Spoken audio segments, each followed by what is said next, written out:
Hello again, everybody, and welcome to this Friday edition of Sports Desk. Also, during the next half hour, it is going to be a historic weekend for Fergie Jenkins as he's inducted into the Baseball Hall of Fame.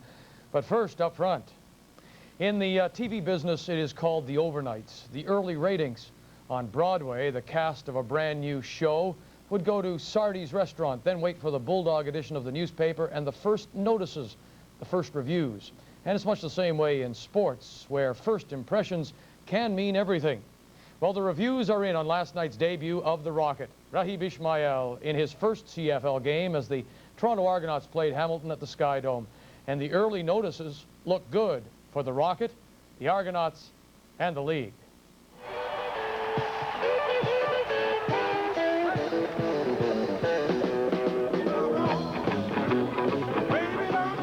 While John Candy rocked, jamming alongside the Blues Brothers of Dan Aykroyd and Jim Belushi, the Rocket Ismail rolled, racking up 213 yards in his CFL debut.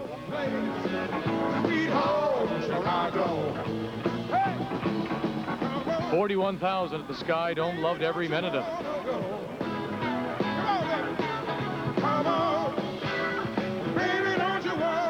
And oh yeah, the Argonauts beat the Hamilton Ticats 41-18. We came to see the show. Yeah? Yep. Which show was that? Well, the halftime show and the Jeff Healy band before that, and the game too.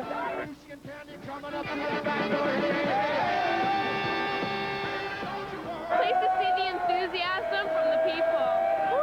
You notice a big difference this year? Yes. All these seats used to be empty last year.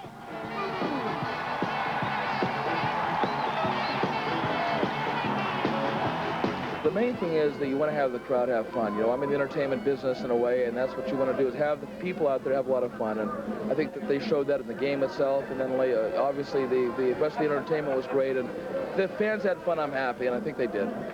So the early reviews were good, at least in Toronto. But what did the rest of Canada, in fact North America, think? Well, the Vancouver Sun called the Rocket launching impressive. The Calgary Herald said the Rocket delivered the goods. The Winnipeg Free Press saw it as a dazzling debut. In Los Angeles, the Times said the Rocket had his usual flair, and he shook both nerves and tacklers. People in the Windy City read in the Chicago Tribune how the Rocket flew in his debut. And in the Big Apple, the New York Times reported that the Rocket filled the Sky Dome seats. While all the reports indicate a successful start to the McNall Rocket regime, it'll be interesting now to see if fan interest stays. It is, after all, a very long CFL season. Each halftime show we're going to try to, it's hard to top this one, but we're going to try. A lot of things happening. We have a lot of promotional things going to be happening throughout the season, and all around the CFL, too. We're going to try to help all the cities if we can to we're going to attend some things. John Candy and I are going to do some things to help out each and every city if we possibly can. Again, this is not just a Toronto Argonaut issue, it's a whole CFL, so we're going to work on that. Well, if it is true, then, what's good for Toronto is good for the CFL, then last night's 41,000 should make everyone feel better about the future. And as McNall says, it should make the Argonauts a big draw in other CFL cities as well. However, there are still some very big problems. Last night, for example, a disappointing crowd of just 22,000 in Calgary saw the Stampeders beat Saskatchewan.